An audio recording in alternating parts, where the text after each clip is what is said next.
students, we'll go to the next program, that is your lab 5.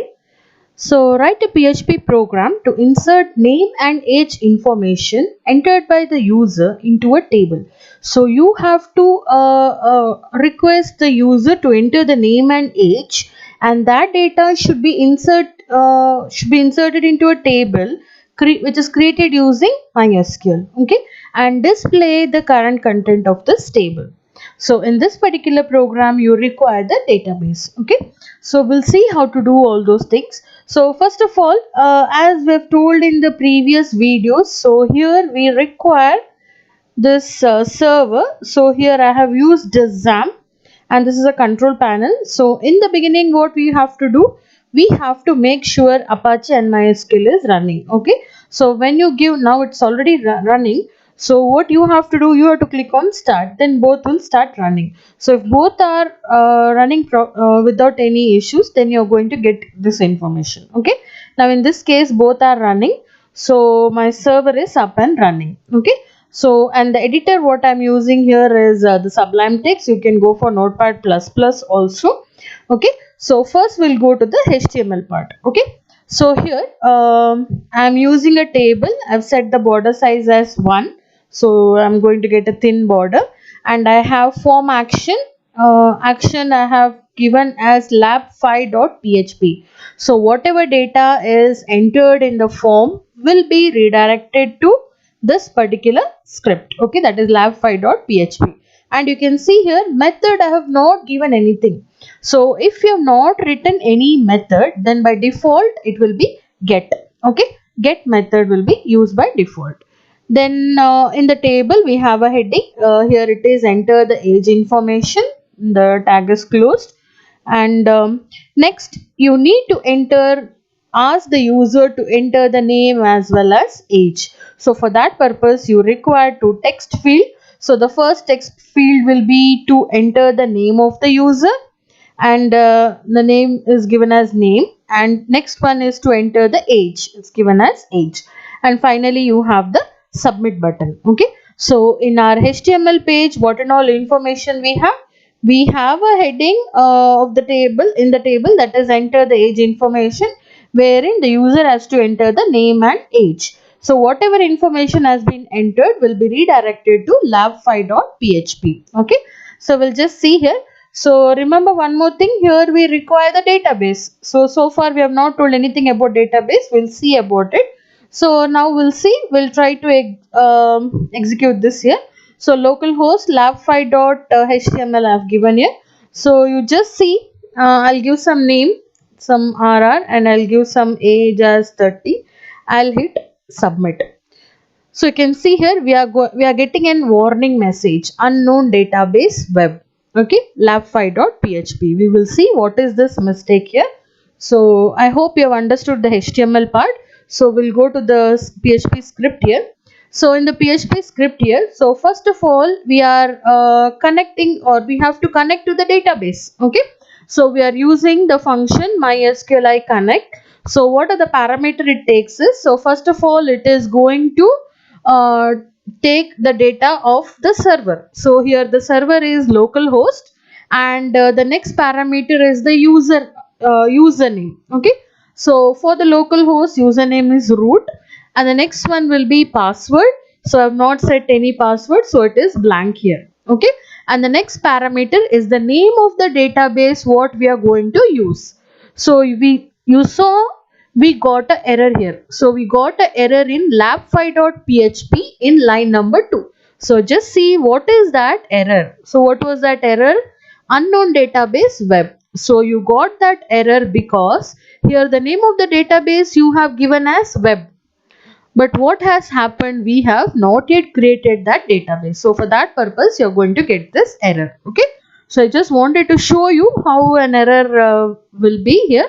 So we'll see. And one more point here is, so I said in the HTML part we have not used the method, right?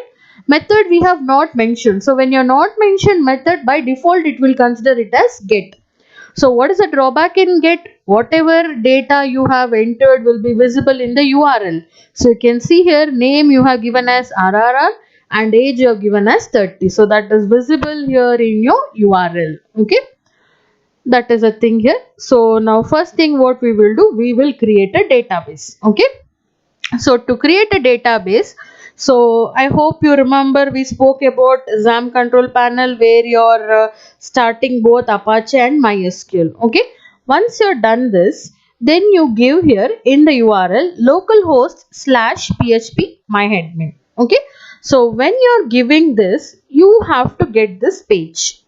Okay, so if you're getting this page, then your MySQL is, there is no issue with your MySQL. Okay, so now we have to create a database. So how can you create a database is, click on new. Okay, here you have to give the name of the database. Okay, so you can see here already there are some of them are built in. So PHP, MyAdmin, all these are built in. So these are the database which I have created. Okay, but for our program we will create a new database. So you saw that we got a error, right? What was that error? Saying unknown database web. So here in the code, what is the name of the database we have given? We have given as web. So you have to create a database with the name web. Okay, you have to type the name of the database and you click on create.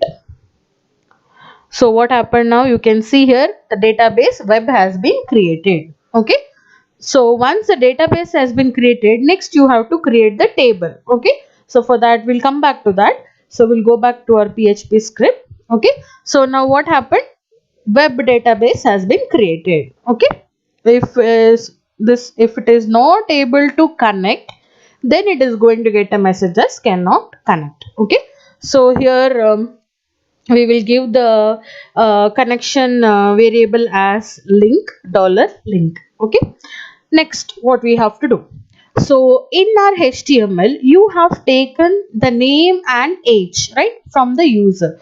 So that name and age, where it will be sent, it will be sent to lab5.php.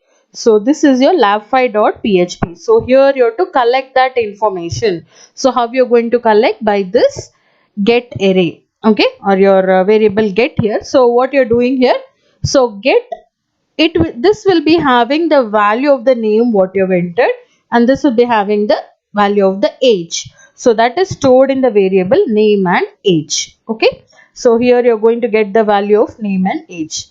Next, now what you have to do, one more thing here. So we have a database we have created, right? Next, we have to enter the values into the database, or in other way into the table. So database we have already created, now you have to create the table. So insert into test. So here the name of the table is test. What are the values you have to insert? Name and age. So now we'll come back to our database. Here we will create a table. The name of the table is test. Okay, you can see here in the code we have given insert into test. So insert into test is nothing but the table name is test, and how many column it is having? Only name and age, that is 2 column. So you can do this and you can click on go.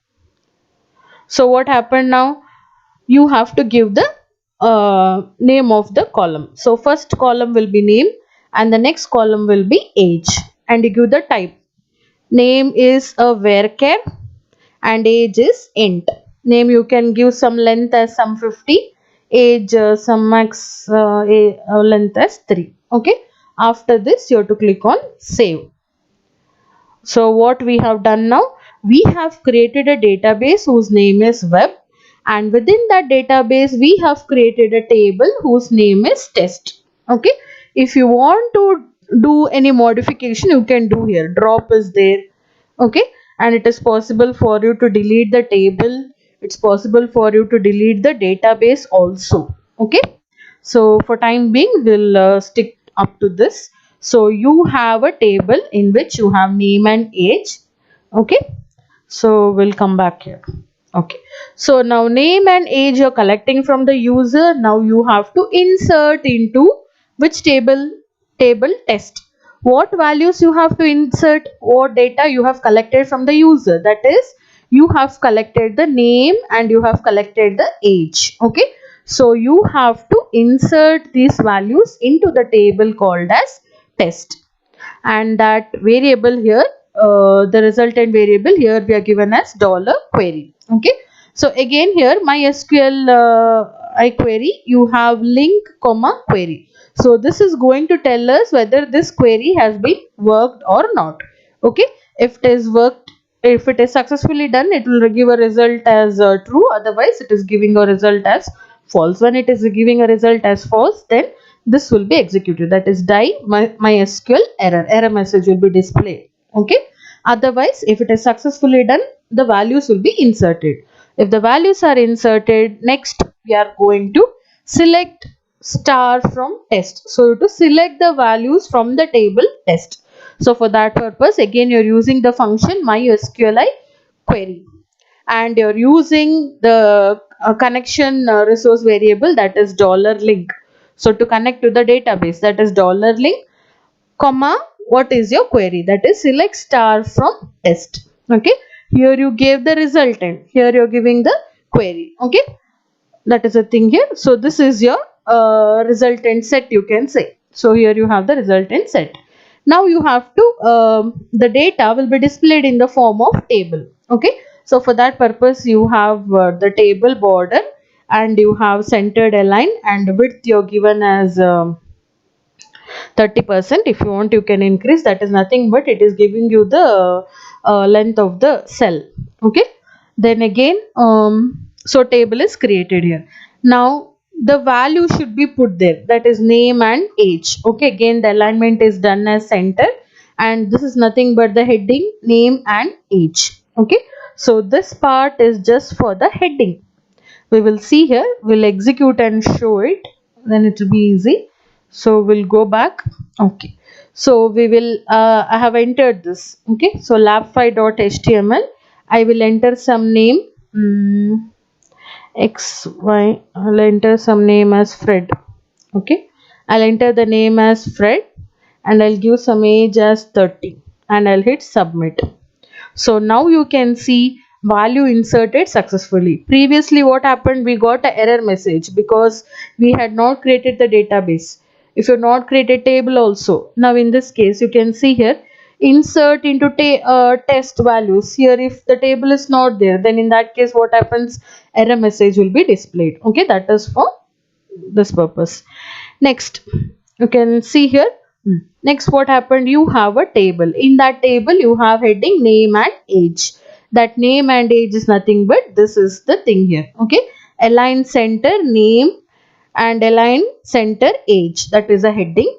Now what you want, inside this you want the values. So this values from where you're going to get, from the table, from the table whose name is test. Okay, so for that purpose how you're going to display those values, so here you're using the looping statement. Okay, MySQLi fetch row, so you're using a function called as fetch row.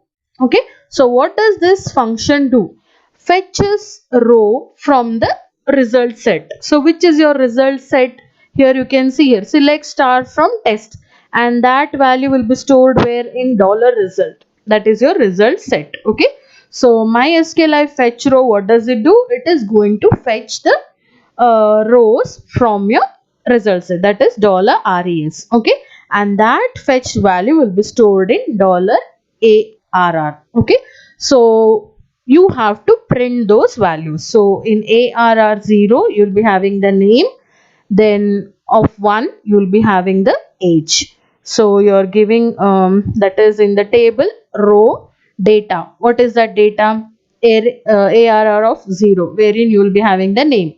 Again ARR 1 you will be having the age. Okay, so this is your code. So here Fred is inserted. Now if you want, you can insert another name. I'll insert Larry, and I'll give some value 35. Okay, so you can see one more value is inserted. So what is happening, as the values you are inserting, as more and more values are inserted into the table, fetch row is going to fetch each of the row in each iteration. Okay, so in the first iteration it will fetch Fred. In ARR of 0, you have Fred. ARR of 1, you have age. Next, in the results and set, what you have? That is Larry. So ARR of 0 will be having Larry and 1 you'll be having age. So this is your fifth program. Okay. I hope you have understood this. If you have any query, you can ask. Thank you.